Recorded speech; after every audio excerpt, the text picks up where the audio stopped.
Bada bing, bada boo.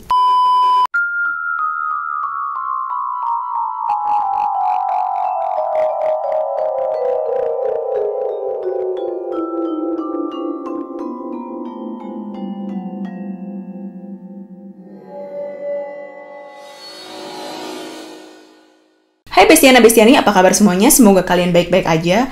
Balik lagi ke channel aku, nama aku Rachel, dan hari ini kita akan cerita tentang toxic relationship. Ini aku nggak akan ngomongin tentang masalah pribadi atau masalah orang, aku akan ngomongin satu kasus yang mana akan berakhir tragis karena toxic relationship. Dan kasus ini terjadi sama salah seorang model cantik, model majalah Playboy. Kalian pasti tahu majalah Playboy itu majalah yang apa kan? Dan model tersebut bernama Dorothy Strain. Kalian bisa lihat ini orang cantik banget. Dan hari ini aku juga sambil makeup ya ceritanya. Jadi aku hari ini temanya makeup menjadi korban ya. Aku akan makeup layaknya Dorothy seperti yang ini. Ya nggak akan sama, mukanya nggak akan sama, nggak akan secantik dia gitu. Karena tipe muka kita aja udah beda gitu. Tapi aku berusaha lah. Gimana sih makeup cantik ala-ala tahun 70-80-an gitu kan?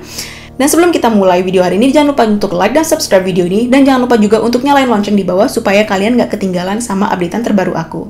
And now, let this book begin. Jadi hari ini kita akan ngomongin tentang wanita yang bernama Dorothy ini ya. Dorothy Strain namanya. Jadi Dorothy ini tuh dia adalah warga negara Kanada. Sebenarnya dia bukan dari Amerika. Dia lahir di Kanada tahun 1960. Dan dia ini tuh sebenarnya adalah anak dari imigran dari Belanda. Jadi orang tuanya itu adalah imigran dari Belanda. Mereka ke Kanada, tinggal di sana. Dan Dorothy ini tuh dia punya 2 adik. Tapi somehow waktu dia umur 3 tahun, ayahnya tuh ninggalin keluarga ini. Jadi dia pergi beli susu dan gak balik-balik lagi, if you know the joke. Sedihnya lagi adalah ibunya Dorothy ini tuh cuma seorang penjaga kantin. Jadi emang mereka gak punya banyak uang growing up gitu kan. Mereka agak kurang gitu loh. Dan Dorothy ini mikir, aku ini sebagai anak udah nilainya kurang bagus dan orang tuaku cuma kerja kayak gini, mamaku cuma kerja jadi penjaga kantin. Gimana ya caranya supaya aku bisa bantu dia? Karena satu, dia nggak pinter, dia mau kuliah, mau bayar beasiswanya gimana caranya kalau dia nggak pinter.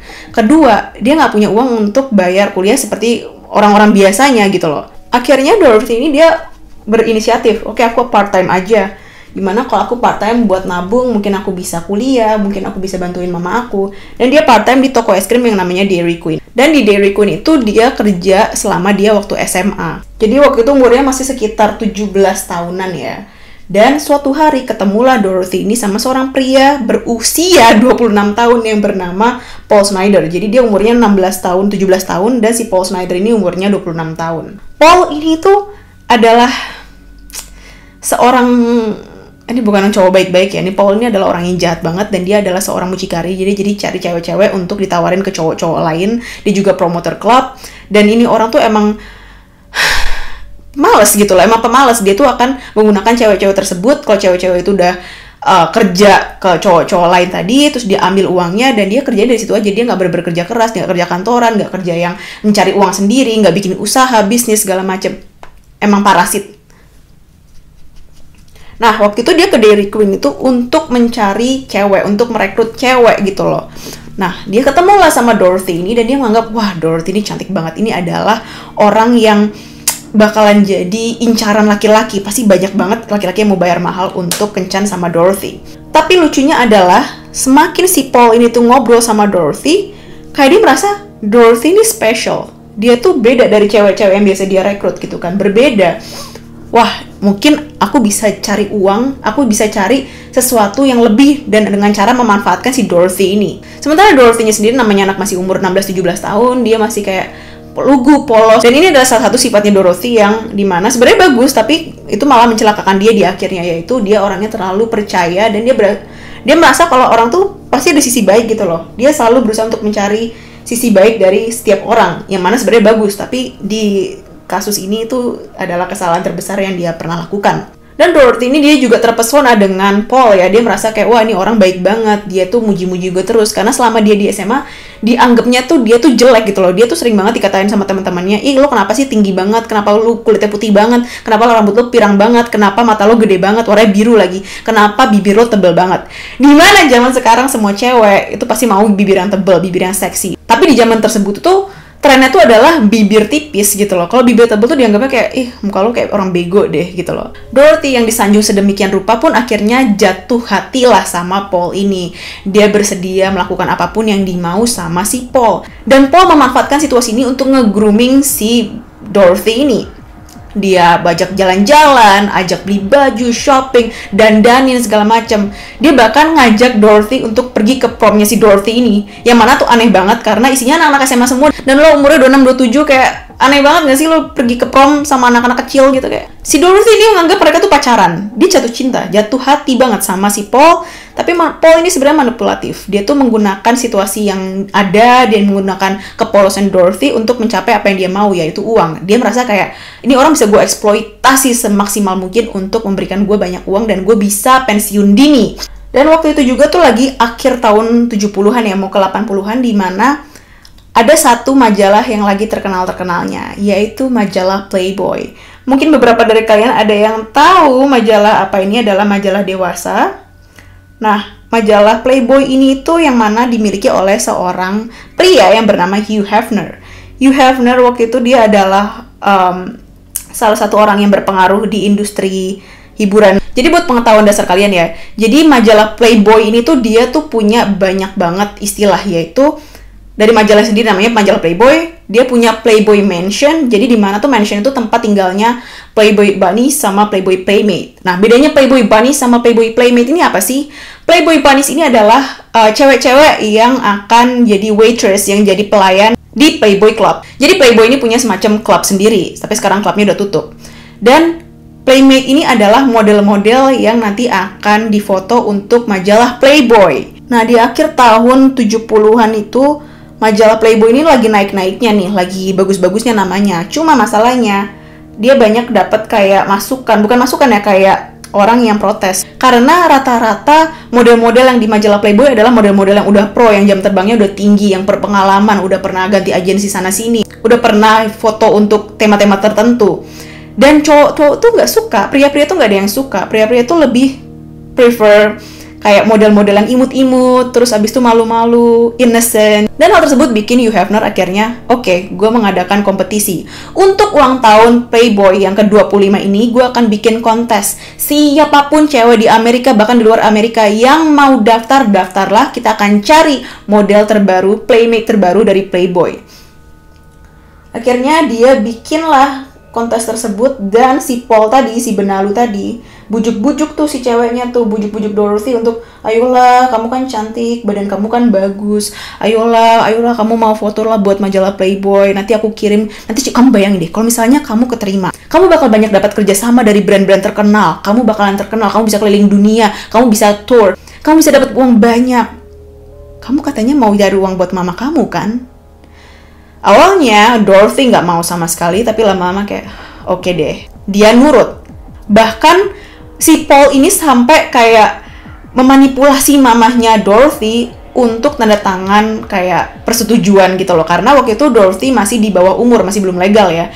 Dan di Kanada umur legalnya adalah 19 tahun, bukan 18 tahun. Akhirnya Dorothy foto lah, dikirim ke majalah Playboy, dan ternyata orang-orang suka dan dia dipanggil untuk ke pestanya di Playboy Mansion di LA, di Los Angeles. Pesta ulang tahun Playboy sekaligus kontes tersebut tuh kayak mewah banget, meriah banget, banyak banget kayak artis-artis, selebriti-selebriti yang papan atas yang datang, banyak banget produser, banyak banget sutradara terkenal datang ke sana. Dan Paul tuh di sana tuh dia kayak norak gitu loh, cringe banget tingkat-tingkatnya. Dia teriak-teriak, dia kayak sok kaya, sok keren, bener bikin orang tuh kayak pengen muntah ngeliat kelakuannya dia. Bahkan Hugh Hefner sendiri kayak cringe gitu loh, kayak ini orang apa sih, kayak kampungan banget gitu loh. Dan yang parahnya adalah dia godain Playboy Bunnies. Jadi kayak pelayan-pelayannya tuh semuanya digodain gitu sama Paul, kayak kalian tau lah tipe-tipe cowok yang cringe-cringe kayak gitu. Untungnya sikapnya si Paul tadi tuh diimbangi karena Dorothy adalah salah satu kontestan untuk kontes pencarian Playboy Playmate ini. Ternyata Dorothy ini dia masuk 2 besar. Orang-orang ternyata suka sama dia. Tapi dia sayangnya dia nggak menang ya, karena ya jam terbangnya dia masih kurang banget dibanding model-model yang lain. Sementara dia juga masih mentah banget. Hugh Hefner mikir kalau dia jadiin si Dorothy ini sebagai Playboy model, Playboy Playmate, dia masih terlalu mentah gitu loh untuk difoto. Mana lagi ini adalah kontes pertama yang dia datengin, yang dia ikut gitu. Akhirnya Hugh Hefner mikir kayak gini, oke, gimana kalau aku pekerjakan kamu di Playboy Club aja? Jadi kamu di sana akan jadi yang nawar-nawarin minuman, nganter-nganterin minuman, atau mungkin kamu akan jadi penerima tamu di luar, jadi hostess. Mungkin kita juga bisa melakukan photoshoot, aku bisa ngajarin kamu bisa latihan selama photoshoot tersebut.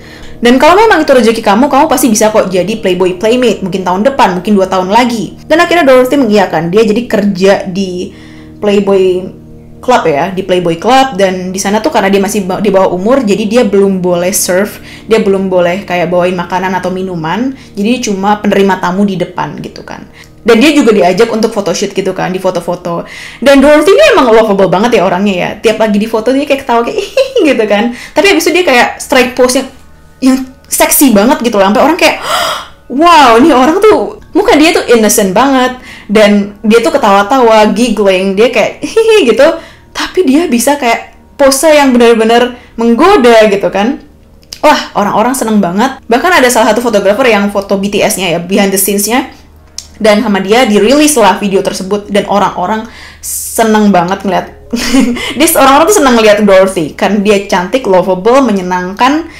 Akhirnya dalam waktu 1 tahun setelah dilatih berkali-kali, Dorothy pun menjadi Playboy Playmate. Di sini dia terkenal banget akhirnya, terus dia dapat banyak kerjasama dari brand-brand yang besar, terus dia juga ada tour, dia pergi ke sini, pergi ke situ, terus ada konferensi pers. Di titik ini tuh Dorothy tuh udah disukai sama satu Amerika, dan pastinya dia udah bikin duit banyak banget ya. Sampai Hugh Hefner tuh mikir gini, gimana kalau aku kasih kamu money manager, jadi manajer keuangan buat kamu gitu loh, jadi kamu nggak perlu lah uang kamu tuh direcokin gitu kan sama Paul.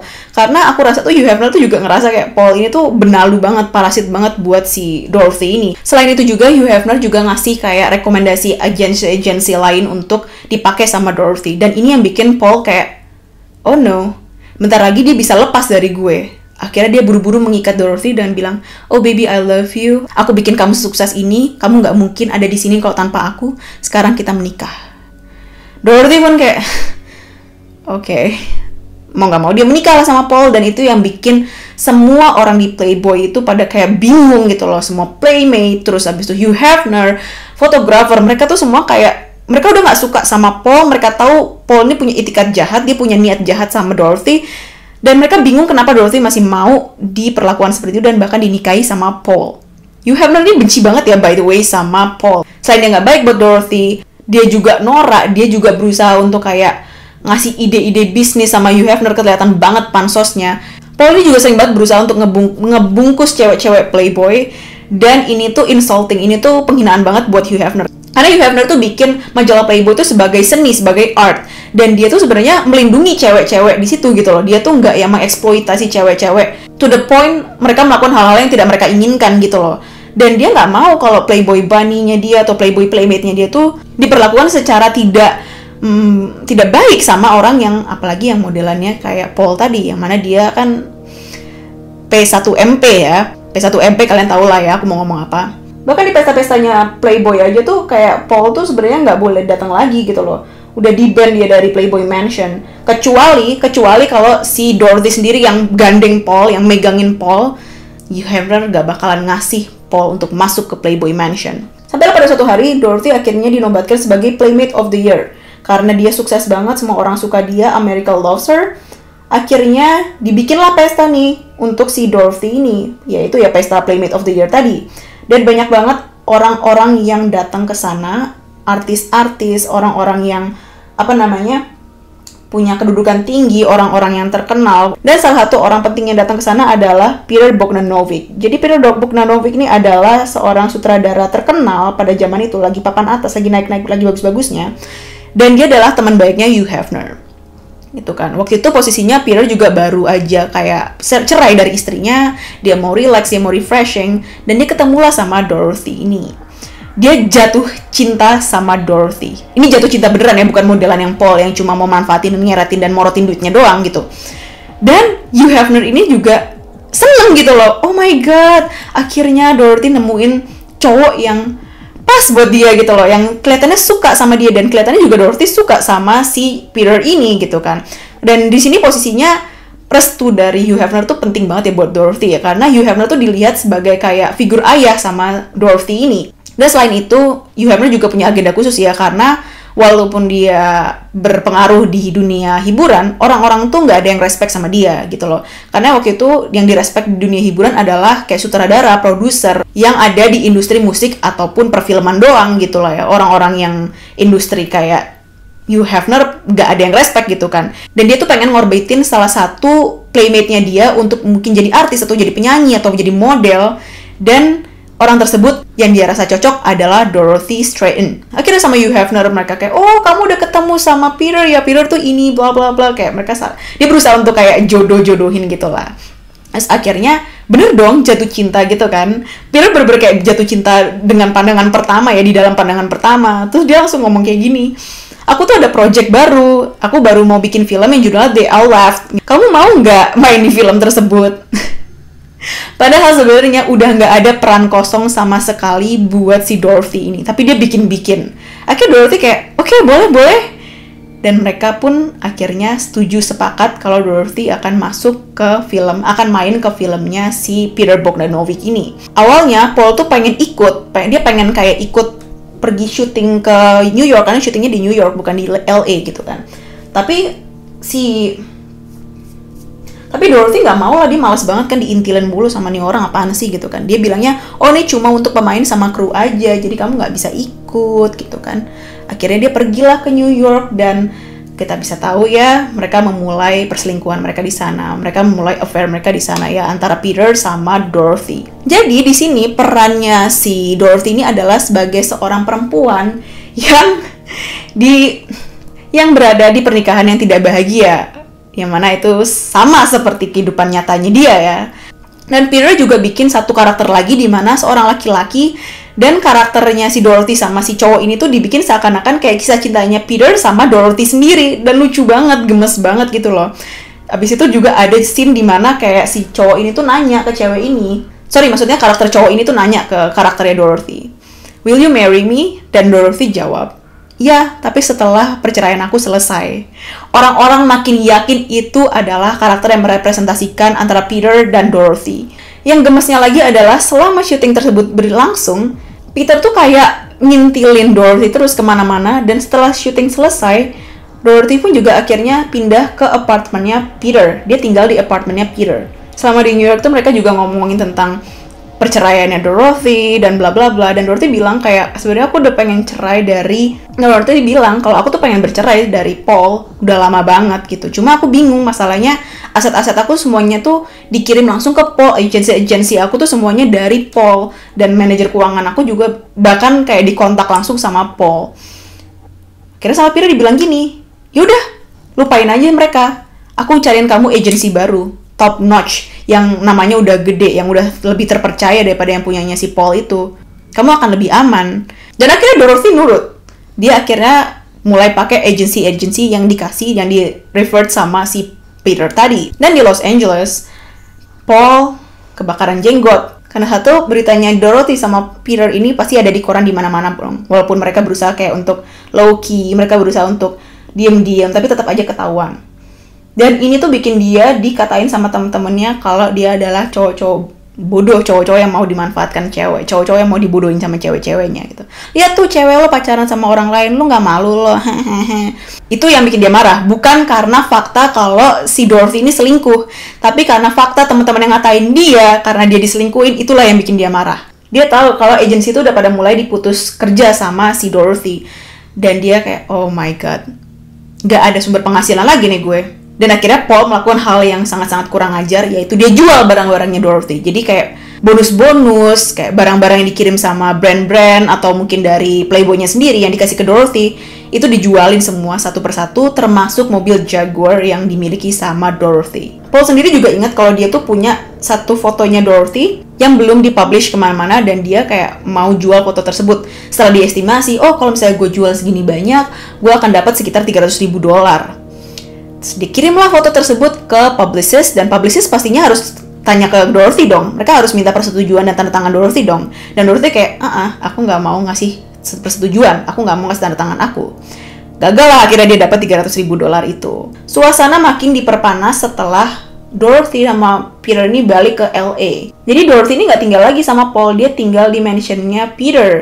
Paul yang udah makin gak kekontrol akhirnya pinjem senjata yang dimiliki sama temennya dan nongkrongin rumahnya si Peter tadi kan, mansionnya si Peter tadi gitu kan. Akhirnya lama-lama temennya kayak, ih lo makin lama makin aneh deh.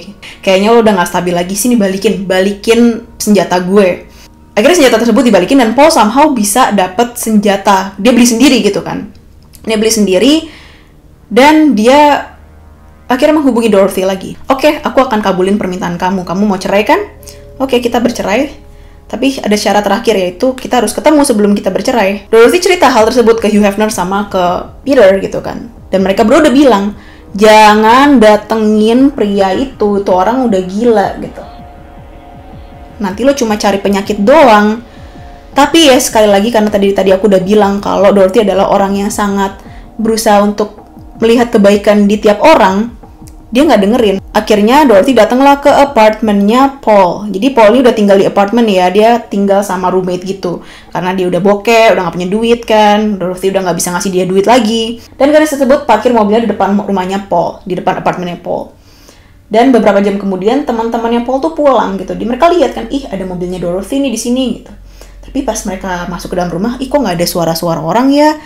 Kok nggak ada suara Paul, nggak ada suaranya Dorothy juga gitu. Dicek ke kamarnya Paul, ternyata Paul dan Dorothy udah meninggal. Jadi Dorothy itu dilecehkan, lalu ditembak mukanya sama Paul sebelum akhirnya Paul bundir. Dan akhirnya Dorothy meninggal dalam keadaan yang sangat sedih. Paul ini benar-benar marah, dia merasa benar-benar dikecewakan. Padahal sebenarnya di sini dia yang sakit bukan Dorothy, dia yang toxic. Dia selama ini nggak pernah kok mencintai Dorothy, dia menganggap Dorothy ini cuma kayak objek aja, cuma kayak penghasil uang aja buat dia. Dan lucunya kayak di kasus-kasus gini tuh biasanya tuh rata-rata kayak ya dibunuh, tapi bunuhnya tuh karena ada cinta, karena ada rasa obsesi gitu, karena ada perasaan. Tapi masalahnya Paul aja tuh nggak punya perasaan apa-apa ke Dorothy gitu, dia cuma menganggap Dorothy sebagai mesin uangnya. Dia marah ketika Dorothy ini udah nggak menganggap dia lagi, udah nggak percaya dia lagi, udah nggak nurut sama dia lagi gitu loh. Makanya dia melakukan hal ini dan ini sakit banget. Dan di sini kasihan banget ya Dorothy ini, dia udah nggak pernah dicintai sama Paul. Sekalinya dia ketemu sama cowok yang cinta sama dia, hidupnya dia malah berakhir kayak gini gitu loh. By the way, ini kalau misalnya kalian ada yang mau nonton dokumentarinya, setahu aku ada dokumentarinya. Kalian cari aja documentary of Dorothy Stratton. Dan setahu aku juga ya, kisahnya Dorothy Stratton ini tuh dijadikan lagu sama Red Hot Chili Pepper yang judulnya Californication. Anyways, ini dia hasil makeup look aku. Oke, aku tahu nggak akan mirip ya sama Dorothy Stratton ya, karena dia literal angel, dia cantik banget.